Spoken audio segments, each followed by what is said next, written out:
for watching KMBC 9.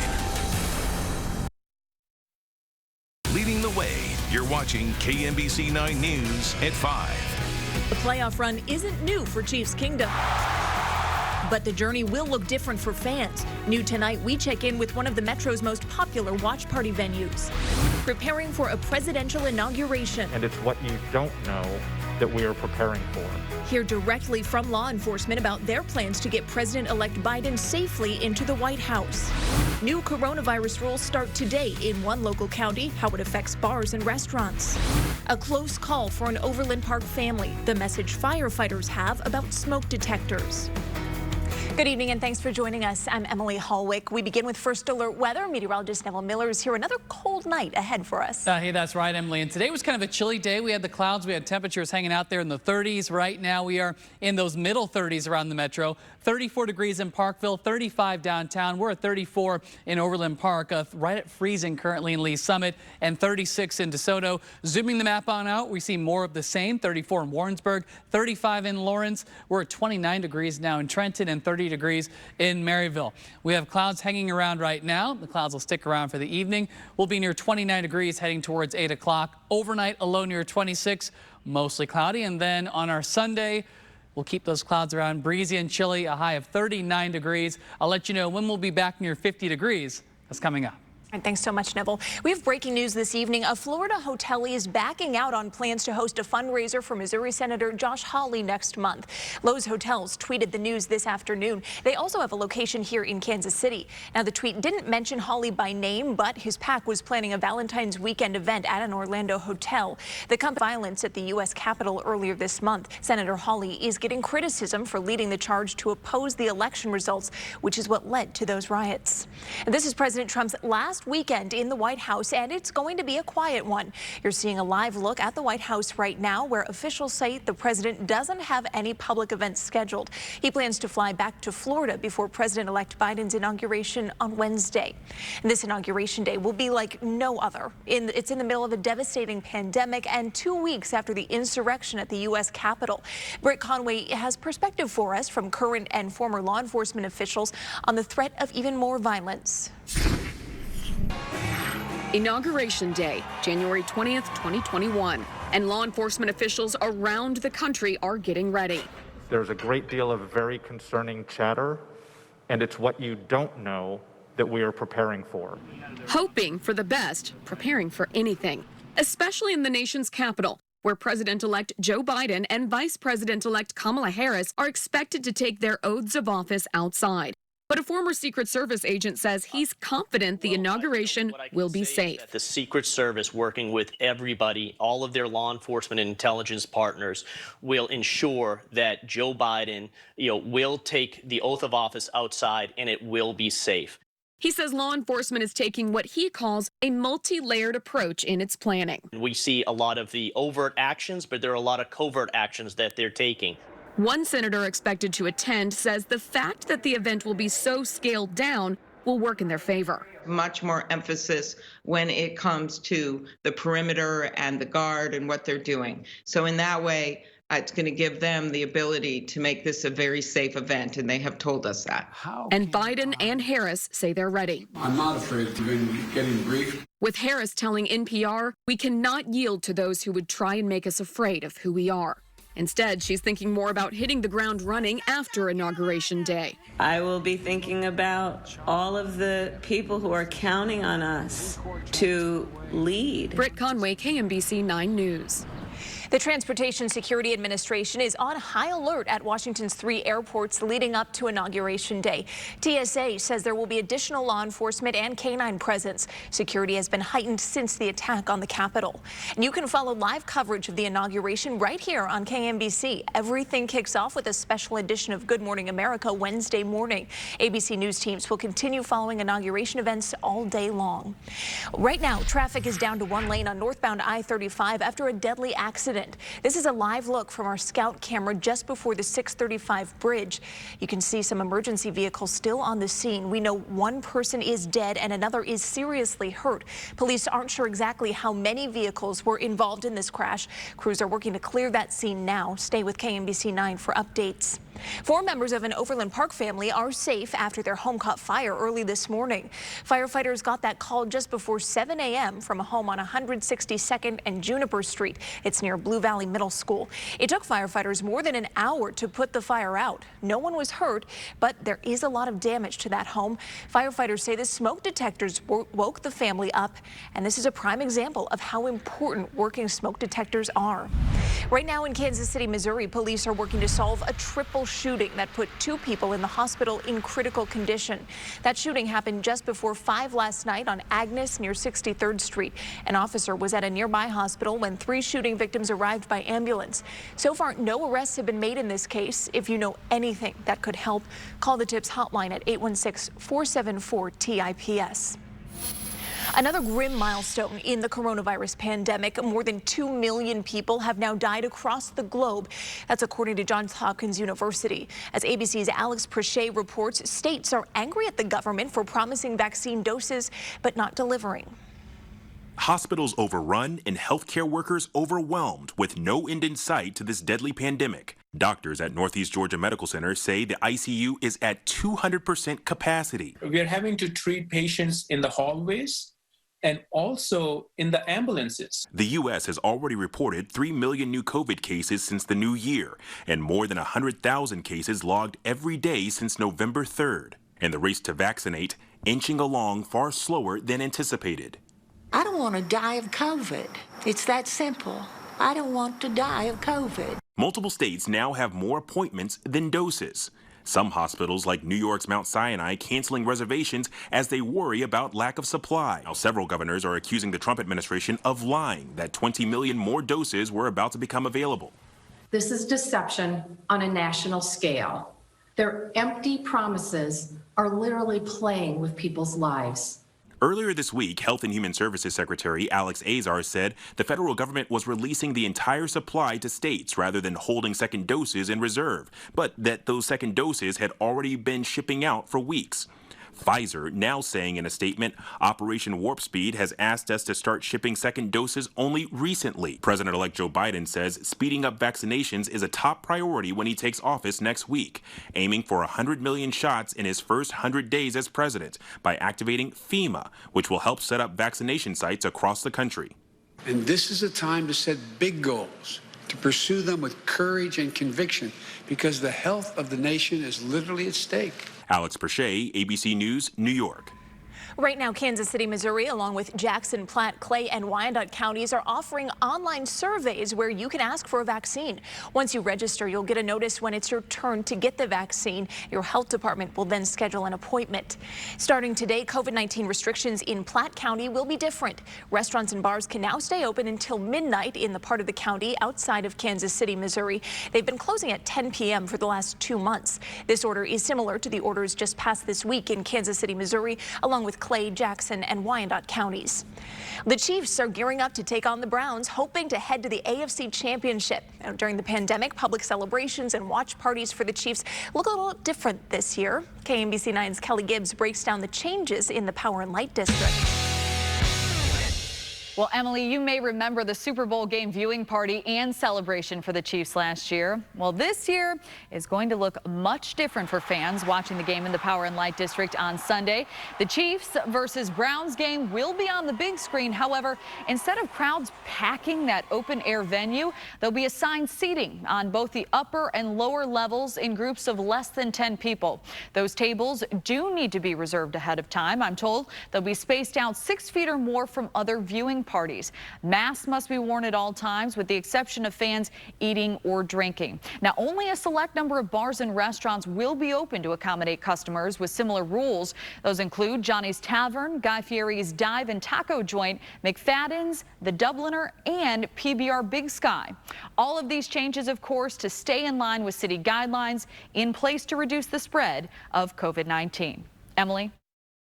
Well, if you're still on the hunt for a seat at the game, we checked this morning and the cheapest spots on Ticketmaster are going for more than $400. That is down, though, a little from earlier in the week. The lowest on Tickets for Less are $545. Anyone heading out to Arrowhead for the game tomorrow will have to follow the same rules as the regular season, like wearing masks, social distancing, and knowing everyone in your group. Well, local McDonald's owners are getting in the game. They're making a donation to charity for every sack against the Browns.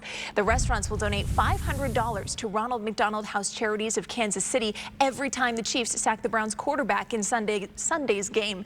The pandemic has impacted the charity, which gives families a place to stay while their children are at local hospitals.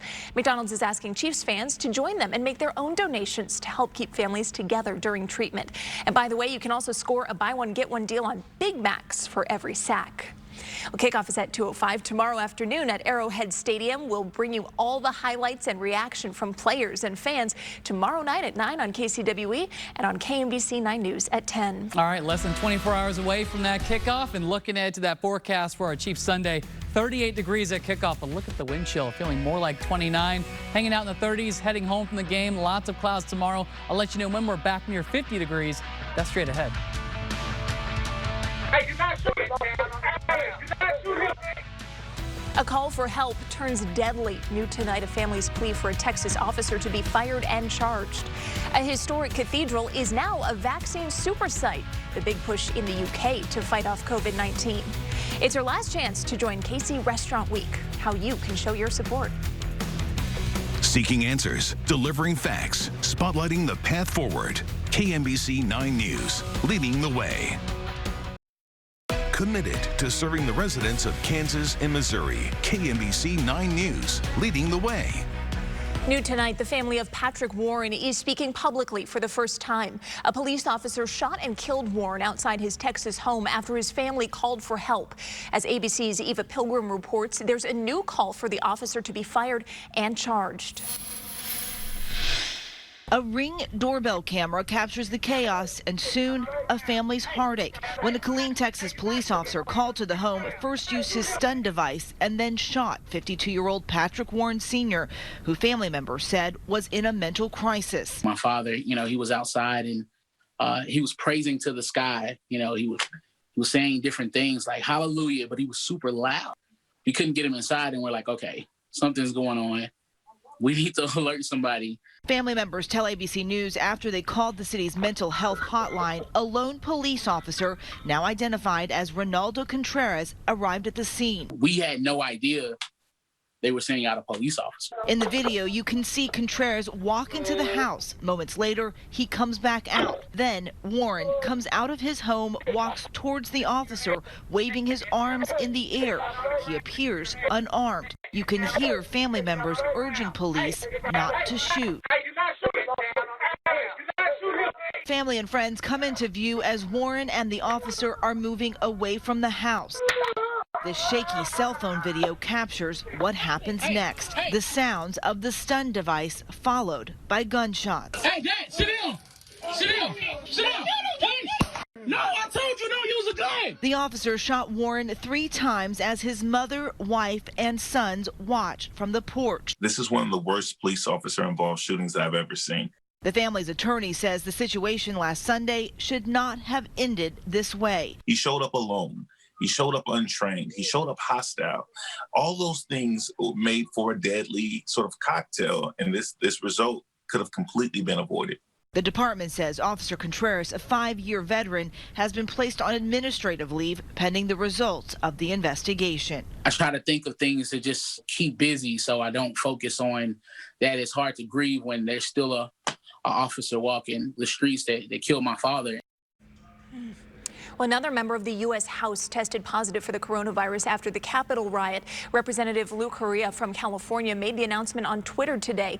Correa says that he'll quarantine away from his family and will miss the inauguration. 4 other Democratic members of Congress have tested positive for the coronavirus since January 6th. Tonight, there's concern over a shortage of medical oxygen in Brazil. People continue to line up outside a medical supply facility hoping to refill their tanks. State officials say hundreds of patients will have to be airlifted out of the country for treatment, and that includes 60 premature babies. Rising COVID-19 cases are to blame for the shortage. The state's capital city just set a new record for daily burials related to the coronavirus. The governor is enacting a curfew to try to cut down on cases. In England, historic cathedrals were transformed into a COVID-19 vaccination center today. Patients over 80 years old were invited to get their first dose while organ music was playing at Salisbury Cathedral. The cathedral in Lichfield also served as a vaccination site. A reverend says today was a positive sight in an otherwise grim time. The key is to think carefully about the role of a cathedral in an uncertain kind of culture. There's the old notion of sanctuary. There are very, very great number of people coming here to just weep. Over Christmas, we lit over 200 lamps in memory of people. More than 3 million people have received their first dose of a COVID-19 vaccine in the UK. This is the last weekend to get your fill of Kansas City Restaurant Week. More than 170 restaurants are taking part this year. There are special menus for lunch and dinner, all at discounted prices, and there are also delivery and pickup options for you. Some of the money raised will go to support local charities, so tomorrow is that last day. Exclusive live radar and 9-day forecast, so you'll know first. This is First Alert Weather. So pretty chilly if you had to head out today, and kind of more of the same tomorrow. That's right, Emily. You know, we had those clouds too, a little bit of that breeze out there. A high today only of 34 degrees. So looking down over the plaza, you can still see some of that snow there in some of the parking lots and on some of the roofs in the plaza area. We're currently at 35 degrees, mostly cloudy, so we're at our highest temperature actually so far today. We still have a wind chill of 30 degrees, all thanks to that west-northwest wind at 6 miles an hour. 34 in Liberty, 33 degrees in Lee Summit, 35 for Belton and Olathe, 41 degrees in Lawrence, the warm spot, and 41 in Ottawa, and we have a wind chill right now, 37 degrees in Ottawa, but feels like 18 in Trenton. So if you do have to head out this evening, plan on the clouds sticking around. We will be staying dry here for your Saturday evening, but it'll be chilly. Upper 20s heading towards 8 p.m. and 10, about 27 degrees by midnight. Lots of clouds over the next several hours. Some breaks here and there, and I think the clouds will be a little more patchy at 10 and midnight before thickening back up late tonight heading into our Sunday morning. Tomorrow, we'll start things off in the middle 20s, about 26 for our low in Kansas City. Typical lows are in the upper teens, so at least we're not that cold. A mostly cloudy start to our day tomorrow. We'll have a northwest wind at 5 to 10, but that wind will pick up heading through the morning and especially for the afternoon. So it's going to be a little breezy here between about 11 in the morning through, I'd say, at least 5 to 6 o'clock in the evening, meaning if you're heading out to Arrowhead, plan on that chilly northwest wind, 10 to 15 miles an hour, some gusts up near 25 miles an hour, and the temperatures will top out there in the upper 30s to near 40 degrees. Typical January chill, but again, with that wind, it'll make it feel like we're in the upper 20s through the afternoon. 39 for Lee Summit, 41 for Belton, 39 in Kansas City, Parkville over towards KCK, upper 30s to around 40 degrees. Breezy, chilly, lots of clouds for tomorrow, possibly a few flurries up closer to Chillicothe and Trenton. Looking ahead over the next 5 days, Monday, still lingering clouds, a little warmer, a high of 44 degrees on Martin Luther King Jr. Day, 40 on Tuesday, chilly and dry, breezy on Wednesday, and look at that. We're back close to 50 degrees Wednesday and Thursday, but then more changes come in later next week. So we go from 39 tomorrow to 44 degrees on Monday, 40 our high temperature on Tuesday. We start to get a little more sunshine Wednesday and Thursday. Highs will be near 50 degrees. Friday, we're colder. Thanks to a cold front there, it dips us back to 36 for a high, and we stay in the 30s next weekend. We'll be watching for a chance of rain and snow next Sunday into the following Monday. Staley High School has a new football coach, and the Missouri Tigers come out of quarantine for a big win over Texas A&M. Sports is next. Honoring the Dream and Martin Luther King Jr.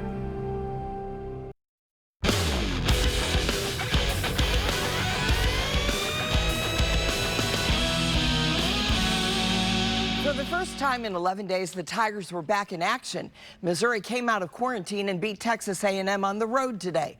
The Tigers shook off any first-half rust. And just before the break, Javon Pickett buried the three.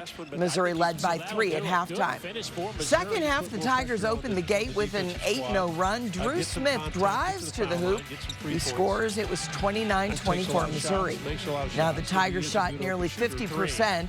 Jeremiah Tillman scored 14. He gets the rebound and scores. Missouri led by 7. MU never looked back. Mitchell Smith with the throwdown as Missouri beat Texas A&M 68-52. Now the game between Kansas and Iowa State had been postponed. The two teams were supposed to tip off today at 1 o'clock at Allen Fieldhouse. But because of COVID protocols in the Cyclones program, the game will have to be rescheduled. The Jayhawks were looking to bounce back from a loss Tuesday. Iowa State was looking for its first conference win. Staley High School made this announcement on social media today.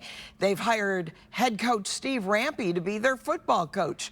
I've known Coach Rampy from his days at Blue Valley, Pittsburgh State, and then at Lawrence High School. He's a championship coach on every level. He got the call last week, and even though he was happy in Lawrence, he knew he could not turn down this opportunity.